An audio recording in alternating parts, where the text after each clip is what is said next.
Welcome to the Reiki Business Collective, where Reiki business owners come together to share information, support one another, and serve the world. Thanks for joining us. I'm Christian of Standing Stones Healing, interviewing and inviting Reiki business owners to join the conversation in the Reiki Business Collective Facebook group. Thank you.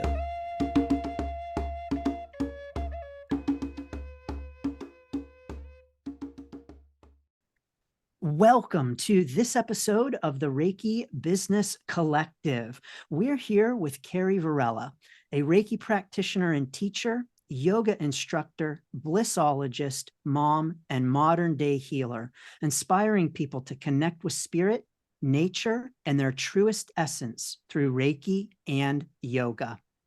Carrie founded the Reiki Healing Society and co-hosts the Reiki Women Podcast. She offers Reiki treatments, traditional Japanese Reiki courses, monthly healing circles, mentorship for aspiring and existing Reiki professionals, and retreats in the wild and beautiful landscape of Northern California.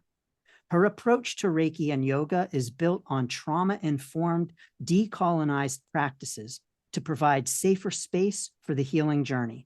And she is here to talk with us about cultural and spiritual appropriation in our Reiki business. Carrie, welcome. Such an honor to have you here on the Reiki Business Collective. Thank you.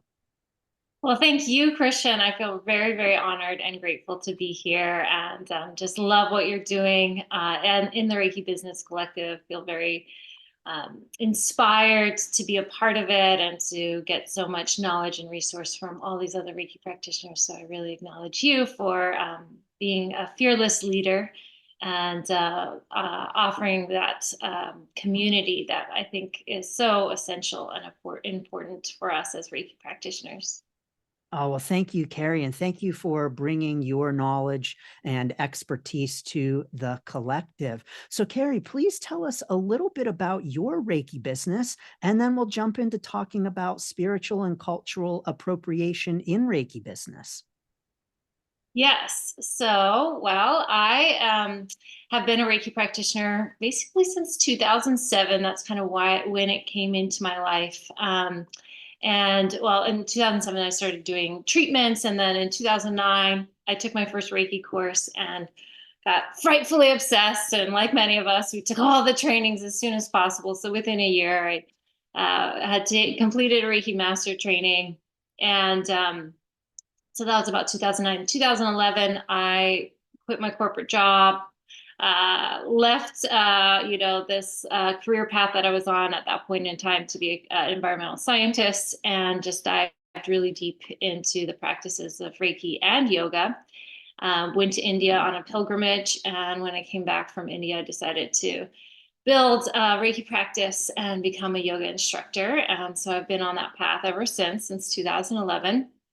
And when I first started with Reiki, as we know, it's so important to name, we name our practice. And that was always a real, that was one of those big obstacles that I first had to overcome as a Reiki practitioner. So I initially called my business Carrie Varela Healing Arts, and, having that self-named business, and practiced under that for 9 years.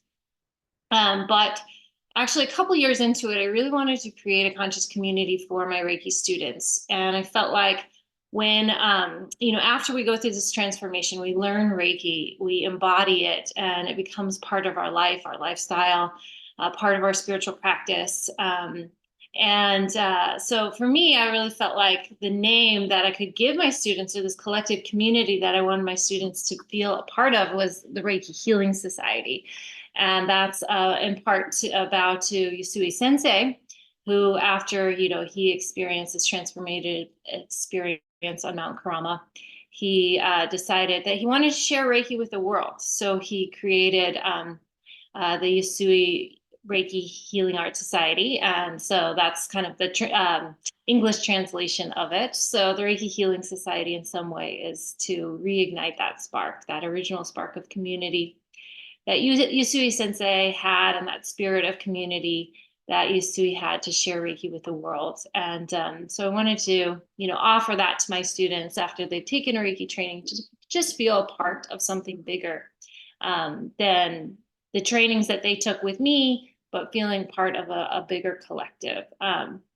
So in 2020, I decided to rebrand my business fully as Reiki Healing Society.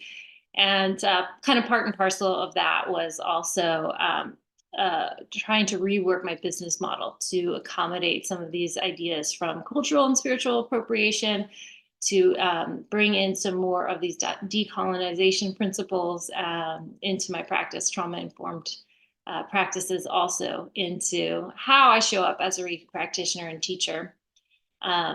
So, it's been a wonderful journey. And, I don't do just Reiki, of course. I'm also a yoga practitioner. And I really believe that as healers, especially in modern day healers, we have to wear multiple hats as both business owners, but also that we have almost all of us have multifaceted gifts and approaches to healing. And so inside of our Reiki practice and business, we should have that freedom to bring who we are as healers to the plate, and doing our best to authentically weave these different paths of healing, these lineages that we might all embody, and to bring them together in a holistic way in our practice to, hopefully help people heal. And that's really the name of the game, right? Carrie, thank you so much for that. That's really great. And one of the things I really appreciate about your story is your rebrand with your name. Uh, First of all, which is an awesome name. And second of all, I think that, we hear frequently people who are so worried about choosing their name. They've got to choose the right name. And I've heard from practitioners who are like, oh no, I've had this name and I'd really love to change the name, but I can't. And so I love that you did it and you've done it very successfully. So thanks, Carrie, for changing your name and doing it well. Thank you. I mean, I do see, those posts floating around in our various communities, and I always have a lot of compassion for somebody who's going through that process because it was a pain in the butt. I can tell you that much, but it was well worth it. And it was this transformation and shift that needed to happen for me to really show up in the way that my heart really longed for me to show up. And so, our practice and teaching of Reiki is always constantly evolving. And so some of that includes a rebrand. But, after going through it once, I feel like I could go through it again and again, a few more times because I've streamlined it. I don't get so frustrated with the process and, see how, over time, just the vision of what we want to share and how we want to show up just changes. And so our business needs to change. Oh, yes, so true. I agree with that completely. So, Carrie, talk to us about spiritual and cultural appropriation in our Reiki business. Talk to us about why this matters. Yes. So, I guess a little backstory on this. Like I said, in 2020, I wanted to rebrand my business, and part of that was that the world was kind of on fire in 2020, and we know this was when COVID was happening, and I'm based in the United States, and um, we had a particular person in office at that point in time who's inciting a lot of uh, indignation maybe from some different people of color and communities. And so in May 2020, George Floyd was murdered by some police officers, and it like incited riots, like literally all over the world, but mostly in the United States. And where I used to live in Denver, there was just riots constantly, and hundreds of thousands of people coming to the streets to fight for racial equality. And there was a real big conversation within the yoga community about cultural and spiritual appropriation. And it really, I looked at that closely within, my teaching and practicing of yoga. And I also felt like there was a lot of applications within Reiki too. So for a course of a couple of years, I was really like kind of deep in this idea of cultural and spiritual appropriation. And so if I can give you a definition, there's many, but I like this one, which is, let's see, Maisha Johnson. She defines cultural and spiritual appropriation as a particular power dynamic in which members of a dominant culture take elements from a culture of people who've been systemically oppressed by that dominant group. To go further about that, cultural appropriation is about ignorance, where members of a dominant culture may unknowingly be commodifying or exploiting aspects of a marginalized culture without fully understanding their historical, social, or spiritual significance. This commodification can perpetuate stereotypes, trivialize sacred practices, and erode the cultural heritage of oppressed groups. And it becomes problematic when it involves erasure of history and cultural significance of spiritual objects and rituals, and also disregards struggles faced by marginalized communities to maintain and preserve their identity, especially in the face of cultural assimilation and erasure.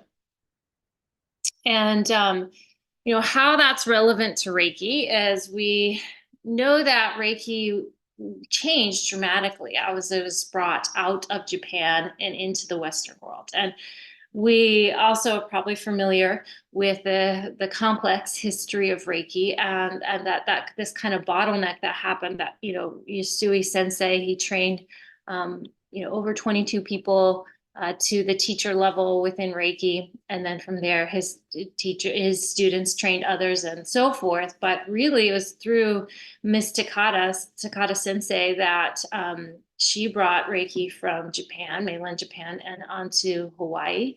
And it's really through her, just one individual, that Reiki spread very rapidly in the Western worlds. And so the story that Takata brings with the history of Reiki included a lot of changes in the history of Reiki.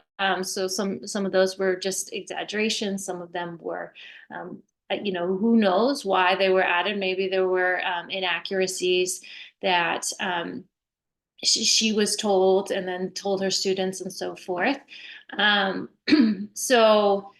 But we also know that she came and brought Reiki to the United States during a really important time in our history. So during World War II, where Japanese people were often put in internment camps, that's what I'm looking for. And so it was a time where there were an immense amount of power dynamics between, people in the United States, Western people in the United States, particularly white people who have origins from, Europe or colonization roots. So they came to the United States by colonization, via colonization. And so I have a deep admiration and respect for Takata Sensei. She was a pioneer in the world of Reiki, and she made Reiki palatable for a Western mind. And we do have some firsthand sources that indicate that she knew, well aware that she was changing some aspects of the system of Reiki as it was taught in Japan, but really trying to meld it so that it made more sense to a Western person. Yet nevertheless, this kind of licensure to change, modify, shape, or completely renew the system of Reiki, and take away some of those Japanese elements, those traditions, those words from Japan, even the symbols within Reiki have now evolved to mean many different things that they were never really intentioned to mean from Usui Sensei, potentially, and of course, all of that is part and parcel of just the evolution of Reiki over the last 100 years. But I believe that if we continue this path of evolving, changing, sharing these inaccurate views to our students, that we are walking down this path of erasure. We are walking down this path where we lose sight of the roots of Reiki, the origins of Reiki. We lose sight of the rich, meaningful, and deep spiritual and cultural traditions from Japan that informed the system of Reiki. and that most of us in the world of Reiki don't have that. We don't have that connection to the roots. So we have the flower of Reiki, and that beautiful essence of Reiki is in our lives, but without awareness of where it came from its roots. I think that there's some inaccuracies. There are some ways in which we're not really understanding the practice as deeply as we could. And that in turn has led us to a place where I feel like a lot of people in the world of Reiki are suffering. We're suffering from imposter syndrome because we're constantly trying to prove something, and we don't necessarily really understand the essence of what we're trying to prove or to share with the world. It's leaving us with, in some cases, extreme energy sensitivity, which I don't think is really what the system of Reiki is about at its roots, from its origins. And we're losing this cultural and spiritual context with which that Reiki was born from. And I think if we understand all of that a little bit better, that our experience and our practice of Reiki becomes quite deep and even more profound. And when we clear through some of these inaccuracies about the system of Reiki, we begin to see Reiki, the light of Reiki, what it is, more clearly. And from that place, we can share it more confidently with the world. So that's a little bit about cultural and spiritual appropriation. I've been talking a lot. I'm sure you have some questions for me, though.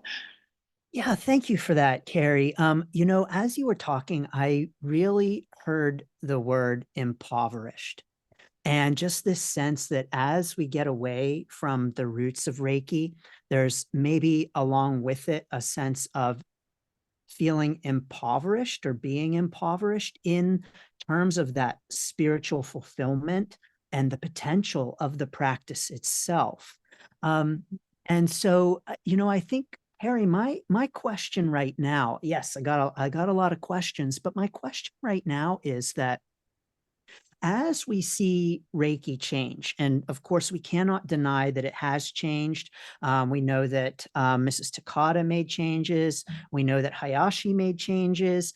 And so as Reiki is changing and becoming, I guess, maybe more in a sense distilled from that original essence.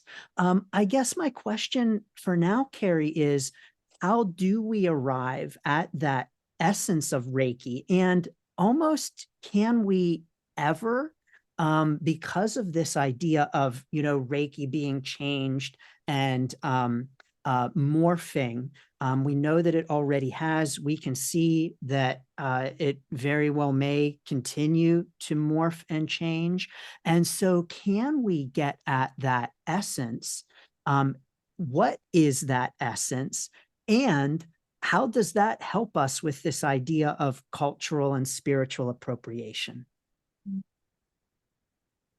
Well, that's a really good question. And, and I don't know that, but I don't know the answer to it. But, what I think of it as Reiki is a multifaceted diamond.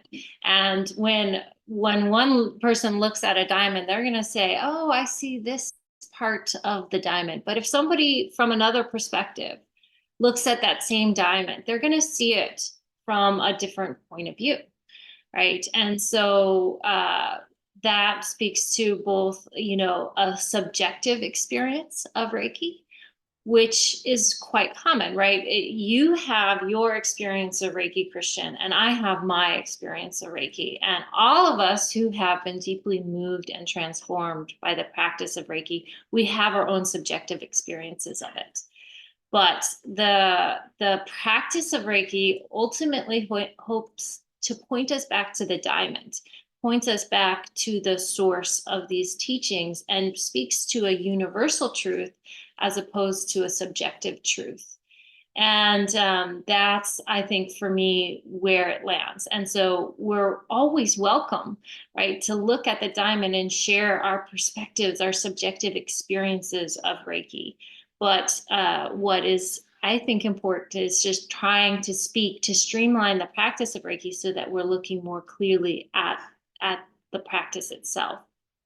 which then is universal for everybody, right, who experiences Reiki. And so for me, that's really about creating more structures and standards of practice for Reiki teachers. So to me, the practice of cultural and spiritual appropriation, it's something that I absolutely bring to my Reiki practice, and it's important to me.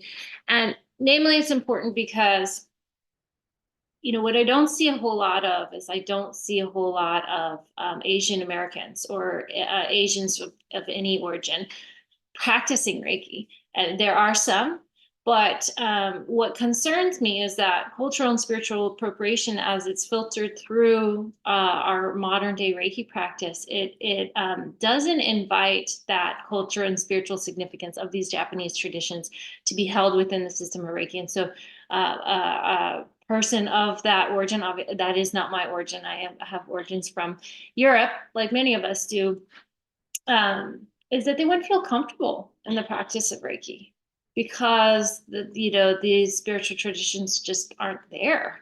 And I think that that's unfortunate, and I think there's been a lot of people who have tried to bring Reiki back to Japan, and now there is wonderful communities of Reiki practitioners in Japan. And so, the work of cultural and spiritual appropriation in some ways is to remember that those lived cultural and spiritual traditions from Japan or any area of focus is to give voice to those perspectives and to give them perhaps even more weight than our own subjective experience, because potentially those people can understand that diamond a little bit better because their culture, their perspective is that lived embodiment of that.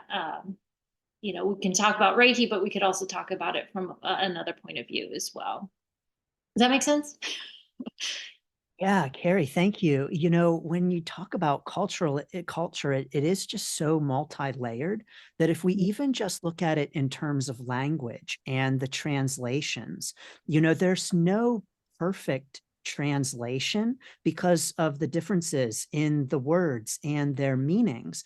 And so if there's no quote unquote perfect translation, then can a different language ever arrive at that essence that you mention within the experience of the system of Reiki? So I think even if we just look at one aspect of culture, being like the language and the challenges with translation, and so much that is lost in translation, I think right there is a great example of how it can be easy to miss so much of that quote unquote essence.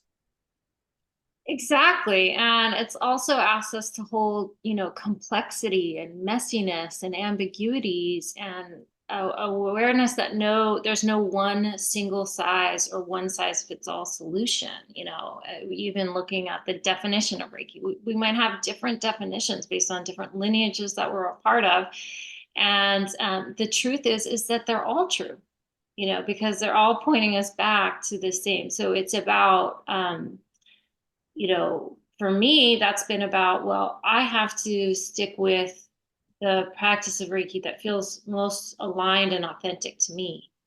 And that's all I can do. And that's what you can do, Christian, and what anybody else can do. And if that means that you find that practicing Reiki in a certain way or bringing in other elements or other cultures into your practice of Reiki feels more aligned for you, then I think by all means, we should give ourselves that freedom to do that, right? Because it is really ultimately about our own spiritual practice. But while doing so, not negating that somebody else's point of view might be different from our own. And so that's when I think it gets a little problematic. I think an example, a fairly clear example of cultural and spiritual appropriation is when, people are combining Reiki and especially the Reiki symbols with random archangels and Christian saints and ascribing them to a certain religious belief, or particularly like a certain religion outside of the Japanese religions, that there's many of them actually that inform the practice of Reiki. That's to me is a fairly clear line where, first of all, we're not understanding, we're ignorant of the symbols and their these connections to the prehistory of Reiki, the spiritual and cultural traditions that inform the system of Reiki. And then we're just kind of lopping off the head of that deity that was associated with that symbol, and then just interjecting our own.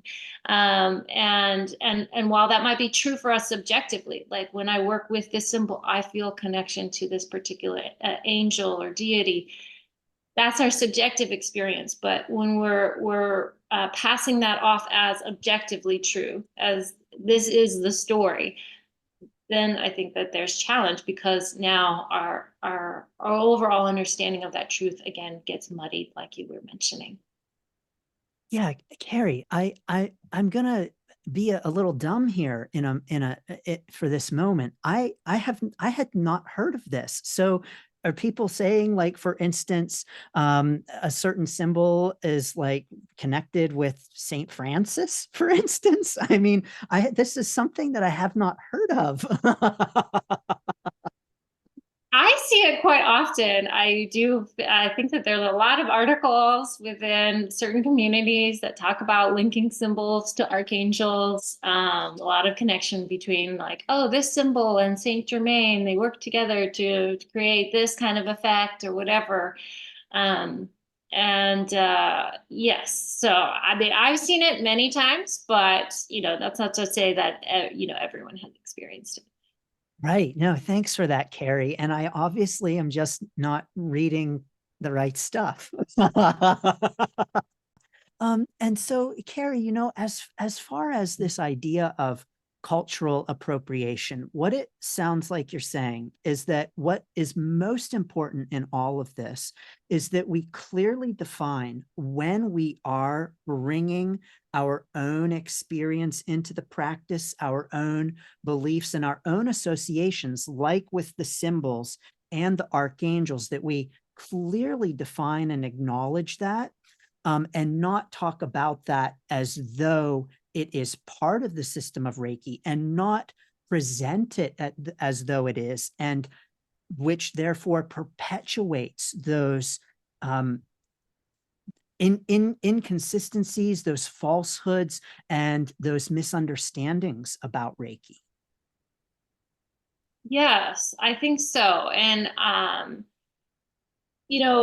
here's one thing that's wonderful, is that when you really study the system of Reiki from its roots, you begin to understand why these things have started to come in and pop into the practice of Reiki. So, for example, Reiki comes from, one element that formed the system of Reiki is Tendai Buddhism.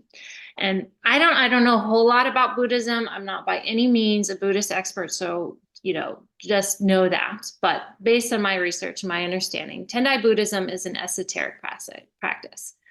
And esotericism is about that we can, like this image of the diamond, right? We can have an experience of oneness or connection or awareness of the practice of Reiki that actually we just can't put into words, because it's so profound. It's so beyond our capacity to describe with words. But nevertheless, another way of saying a download, an awareness that's just too deep to really put and describe into words. And that and there's some types of Buddhism called exoteric Buddhism, which means that, yes, it's so profound, it's so deep, it's so beyond words, and actually we'll never understand the meaning. In contrast, esoteric Buddhism is about, you do understand those deeper, you do understand that what you're studying is that diamond, and that you're seeing it from different perspectives, and that experience of Reiki is ever changing and ever evolving. And that you can't really put that into words, right? But we can practice it. And by practicing, we come to an ultimate realization of it. And so somebody that you might be familiar with, Nicholas Pearson, in the world of Reiki. He described in a recent talk that he had with the Reiki Raise Summit, was he talked about, the ultimate aim of Reiki is oneness, is having an experience of oneness with all living beings, with the earth, with humanity, with the flowers, with nature, with birds, but also with the universe. Right. And so that's that and I think that that's really the ultimate experience of spirituality, is to have those moments of true and pure connection to all that is. And that's really what Reiki speaks us to. So if a connection to a particular deity within esoteric Buddhism, a connection to a particular deity leads you down that route of oneness, of helping you find that connection, of helping you evolve into this experience and knowingness of oneness, then that is esoteric Buddhism. So when we combine Reiki with angels and other, entities of spiritual origin, there is a place for that within Reiki. I absolutely believe it. But to say that that is Reiki, or that particular entity is Reiki, we're missing sight that they're the ones who are helping us on that journey of realizing these ultimate truths, but they're not the ones doing it for us. We're actually doing it ourselves. And Buddhism is a really unique religion in that it doesn't ask for us to put any belief in anything outside of ourselves. It's constantly pointing us back to the diamond is you. You are the diamond. And so that each of us is having this experience of, within Reiki, is we're experiencing the trueness of who we are, our true self, coming more and more full into that realization that we are connected to the universe. Like Yasui Sensei had this illuminative experience that I am me. I am the universe, and the universe is me. There was no disconnect between him and the universe. And so I think it's important to remember that, yes, we can incorporate angels and particular aspects of our spirituality that are important to us and that are helping us. But also to remember that it's really a journey of self-discovery and of connection. And if we're bringing in these angels and origins of other cultures, is that helping your students understand Reiki? I mean, there's a very kind of obscure and challenging topics to even put words to. Is that helping, or is that distracting them from let's say somebody had some spiritual trauma related to a Judeo-Christian way of thinking things, and so they found Reiki to help them work through that spiritual process, or have a deeper connection to spirituality that didn't include some elements that cause religious or spiritual trauma to them. If we're bringing that in, we must know that it might be detracting some students for us. And so again, I think to me it's about compartmentalizing and really trying to recognize when is that important to bring that forward, and when it might be detracting. Yeah, that's great, Carrie. Thank you.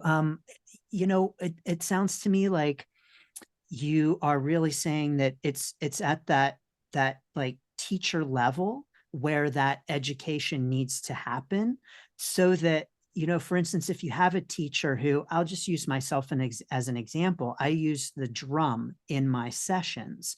And of course, that's not part of the system of Reiki, but I incorporate the drum. But that's not anything that when I'm teaching students, I don't say, okay, the first thing you do is get out your drum and start the session with the drum. I, of course, emphasize them doing their own thing.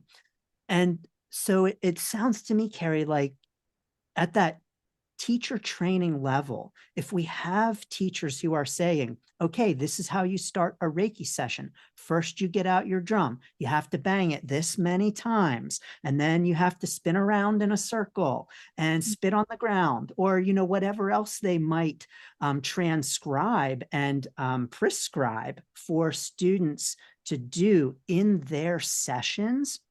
It sounds to me like that you're saying that teacher level is where we need to work to break that means of passing on the appropriation and the passing on of certain practices as a part of Reiki when they're really not. Is that right, Carrie? Yes, thank you for, fleshing that out from what I was talking about. Sometimes I go down these little rabbit holes, so thanks for putting me back. But yes, so I think for me, it's at the teacher level is really where we need to be very conscious of this this question and this inquiry and exploration of cultural and spiritual appropriation. So and it might be also very relevant for somebody who just loves Reiki and it's part of their life and they've taken Reiki 1 through maybe 3 and just use Reiki for their own spiritual practice or maybe share it occasionally with others. I say that there's a level of responsibility that, kind of rises as we work with the system of Reiki. So at the teacher level, there's an additional level of responsibility of care of how we're teaching others about the system of Reiki. How are we bringing in maybe some of those subjective experiences and making them true as if they were all true? And so I often say that, learning Reiki should simply be about learning Reiki. This is my point of view, it's my perspective. But that it's enough to spend a weekend, training people on how to give a Reiki treatment and give them the tools, knowledge, techniques, skills necessary to do so. Or, to take a Reiki course and learn how to use and blend Reiki into their life as a tool, a modality for spiritual growth and personal healing. Right. So, but when we start to say, oh, okay, well, now I'm getting all these messages for you, and I feel like I'm really connecting to your spirit guides. To me, that goes outside of a Reiki training. It's definitely can be a part of your scope as a practitioner. So if that's something that you really feel is part of your wheelhouse, it's something that you can tap into and you can do it well and you can do it ethically and and it helps people and people want that from you, then by all means you should do additional training to learn how to be a spiritual medium and do that well. You should do additional training to understand that well. But when we're trying to teach people Reiki and teach them how to be a medium and to teach them how to connect to their spirit guides and all of these things, we're losing that bright light of the system of Reiki. We're losing a connection to just those foundations and potentially confusing our students as well. Yes, I think confusing students is a great way to put it, Carrie, for sure.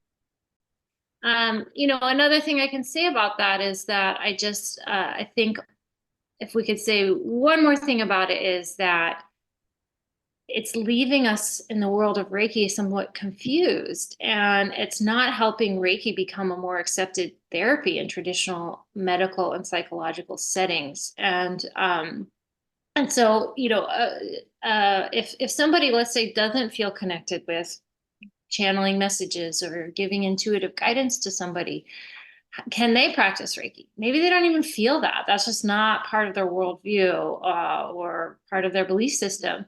And yet somebody can just be, if you think about applying Reiki within a medical setting, you don't include that in the context of Reiki. It's simply about just, giving and providing Reiki to a client.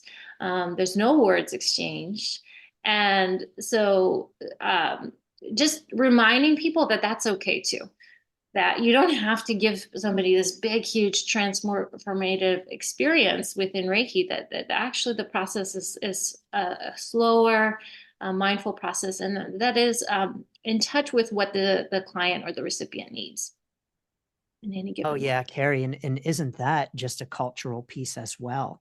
You know, where we feel that it has to work and it has to work right away, and every session has to be transformative, and it's, you know, got to be like McDonald's or something. You've got to have it right away, right? It's like drive-through Reiki. Exactly. Yes. Yeah. Yeah, fascinating. And then Carrie, on the client level, Mhm. um, you know, because of of course there is, I think from many practitioners, this feeling that they feel pressure to provide messages, which I, of course, always encourage, you know, release that pressure. But on the client level, you know, so we have on the teacher level with teachers making sure to educate students, and to make sure that they aren't prescribing the experience for the student. But what about the client level? Is it important for us as practitioners to be saying to clients, like, for instance, if we incorporate something like the drum, to be like, hey, to begin my Reiki sessions, I like to help get you into a meditative state with the drum, just so you know, this is not a part of Reiki itself. What are your thoughts on that, Carrie?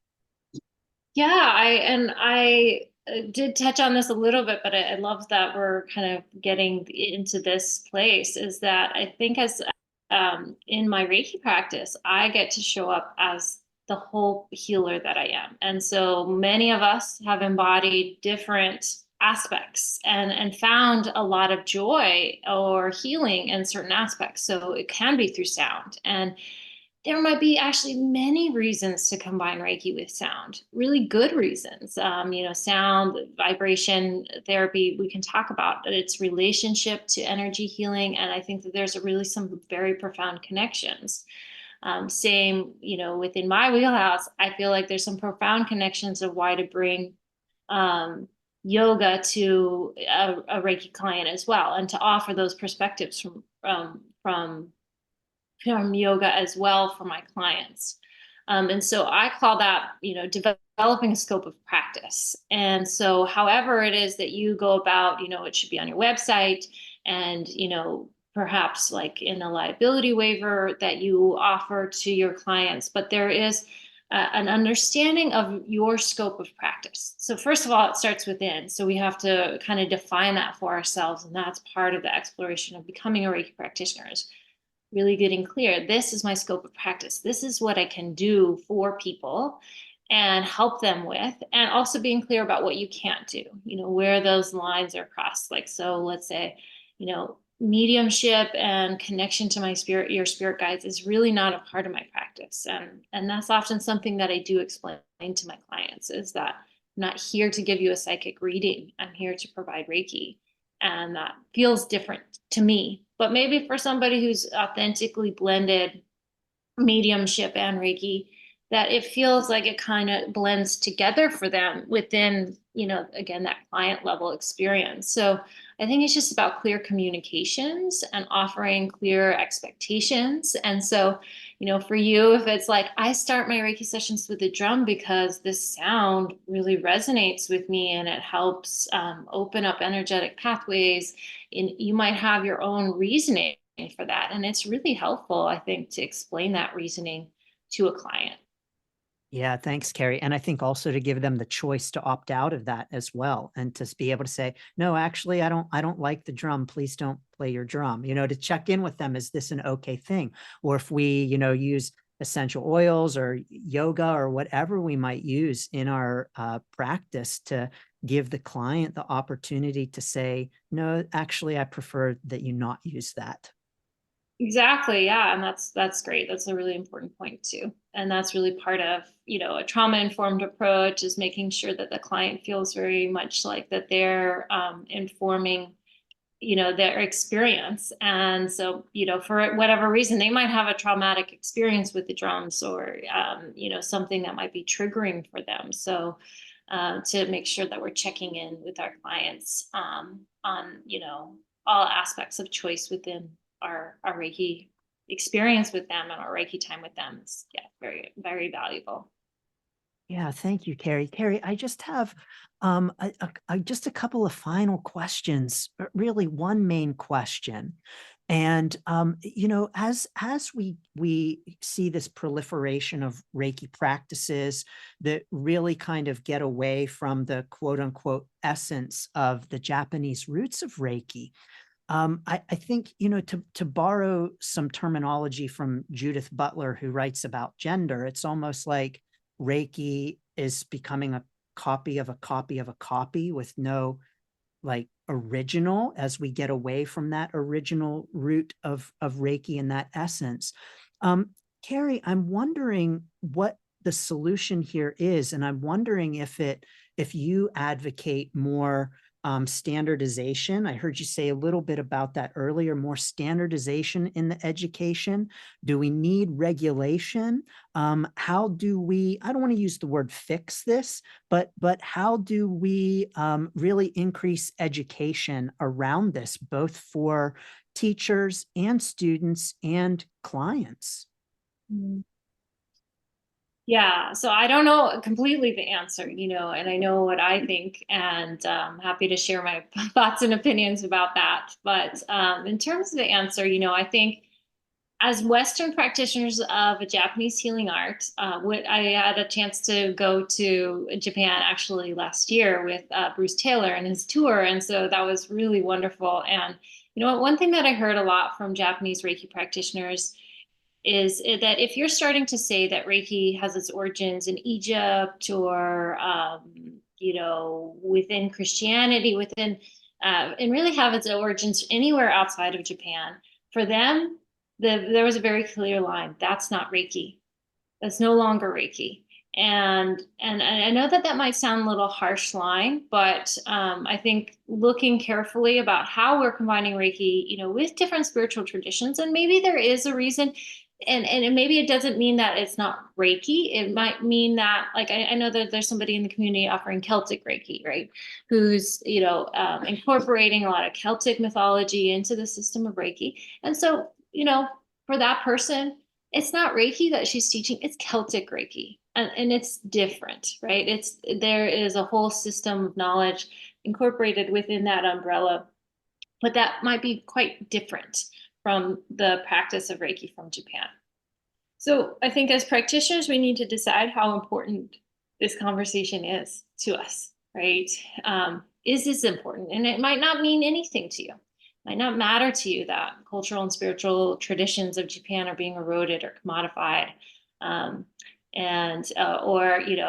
why, one of the reasons why it matters to me, if there's a list circulating of all of the indigenous communities that have basically been erased from whether it be from their culture, their religion, their language, just even the knowledge of them, that whole culture and community is gone from us. And so for me, background in anthropology, that really strikes me as sad, as wrong. And I would hate for that to happen within Reiki, where we just completely lose sight of what Reiki is from its origins in Japan. And so for me, that is about creating standards. So I don't believe that we should license Reiki. And I know that there's a lot of movements in that in different states and movements against licensing Reiki. Nevertheless, I do point us in the direction of like other practices like yoga that have a self-regulation program. So there is the Yoga Alliance that provides standards for yoga teacher trainings. And they give you, and within those standards, there's a lot of diversity around how you can go about, providing a 200-hour teacher training. So I advocate for something similar within Reiki, as us coming together as community and creating some standards and using them in a broad stroke that is diverse enough that it can encapsulate different traditions and lineages, different ways of looking at it, but also holding us to a stricter standard and holding teachers in particular to a stricter standard. And as we do that, I think we'll elevate the practice of Reiki. And I experienced it. My first Reiki training was 4 hours. and it was brief, and it really, it did involve a lot of connection to spiritual guides, and it left me with a very small understanding of the depth of the practice of Reiki. And so I think, in this day and age, we can do better. And so we should do better. And one of the ways that we could do that is to self-regulate, is to create, come together, create systems of practices. And then another aspect of this, so in Buddhism, they talk about the three jewels, which are Sangha, which is community, and then Buddha, which is the knowledge of ourself as one with the universe, right, or one with all that is. And then there's also the Dharma, which is the teachings.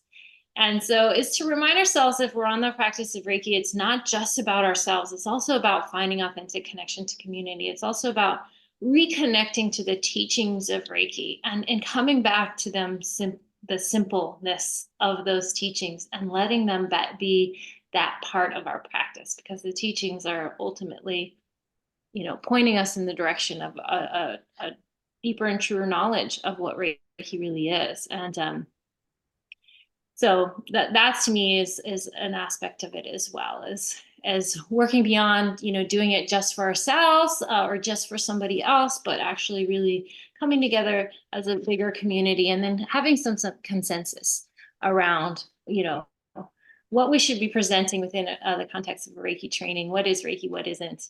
And it's not to say any one perspective wins in that, but actually having, again, that broad stroke where lots of different diverse perspectives and viewpoints can live inside of that. Great, Carrie. Thank you for that.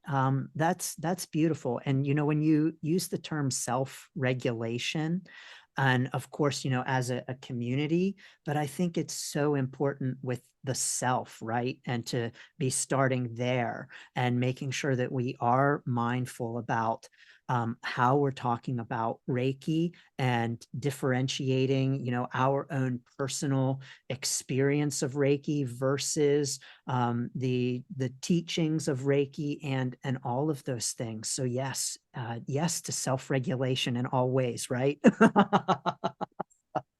You can see you writing a quote: blessings to self-regulation. Yes. Thank you, Carrie. So Carrie, thank you so much for this great chat. Please, first of all, is there anything else that you would like to add? And where can people go for more information on this? How can they get a hold of you? Talk to us and tell us a little bit more. Okay. Well, in terms of the context of cultural and spiritual appropriation, I am at the moment finishing up a blog that really kind of puts some of these thoughts on the page. And so I'll send you a link to the blog. You can read it. Within the blog is some resources that I've been developing over a period of time. A lot of it was with my soul sister, Michaela Daystar. We're co-hosts on the Reiki Women Podcast. And last year, we did a whole series on navigating integrity for Reiki practitioners. And one facet of integrity was this cultural integrity piece. And I really want to say that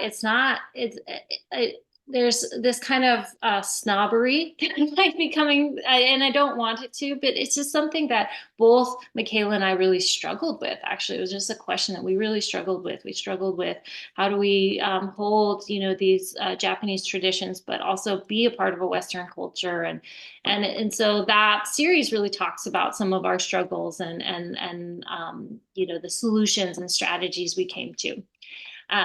There's also a document that we created called Undo Spiritual and Cultural Appropriation in Your Reiki Practice and Life, and then Strategies to Build Cultural Integrity. So inside of that journal and self-reflection worksheet, there's 6 strategies that we suggest to look at, to work through, knowing that how it might shape your practice might be different than how it shaped mine, and so forth. So there's a lot of generosity there in terms of let's just look at these and see how it might change, or reflect back to you something that might need to change in your practice or might not need to change.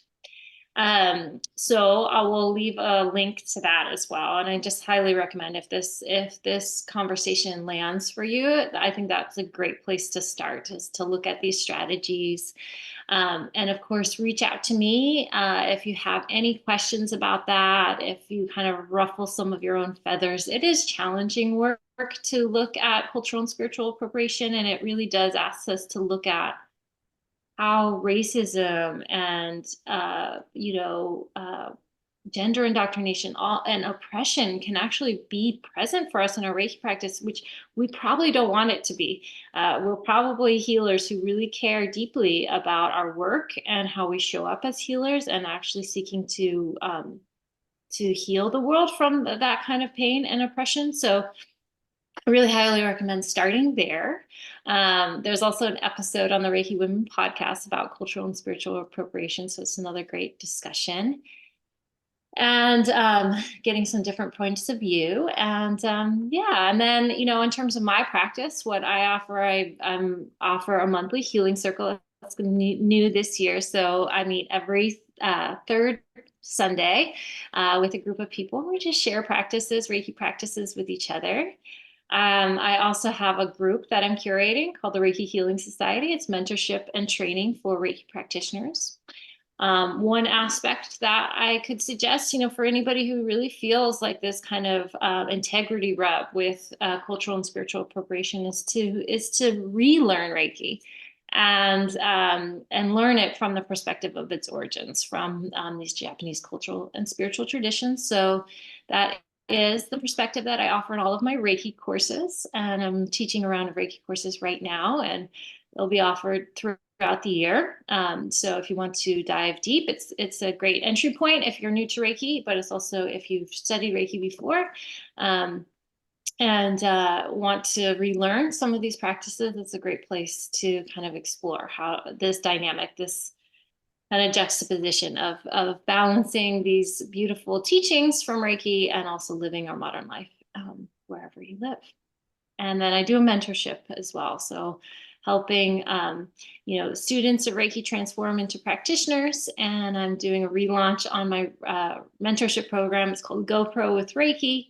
And it's going to be a 9-month container where we work systematically and aligned with Reiki and nature to look at our business and to just continue to evolve it to really reflect us as practitioners and teachers of Reiki, and also authentically blend these different aspects of healing that you might have within you that you really want to bring forward to the world. So wonderful, Carrie. That's all great. And links to all of those things are down below, so anyone can click and get there straight away. Well, Carrie, thank you so much for this great conversation. For sure, this is an important conversation that we in the Reiki community need to continue having. And so thanks so much for sharing it with us here on the Reiki Business Collective. Sending so many blessings to you. So thank you so very much. And sending so many blessings to everyone tuning in. Thank you for listening, and blessings to your Reiki business.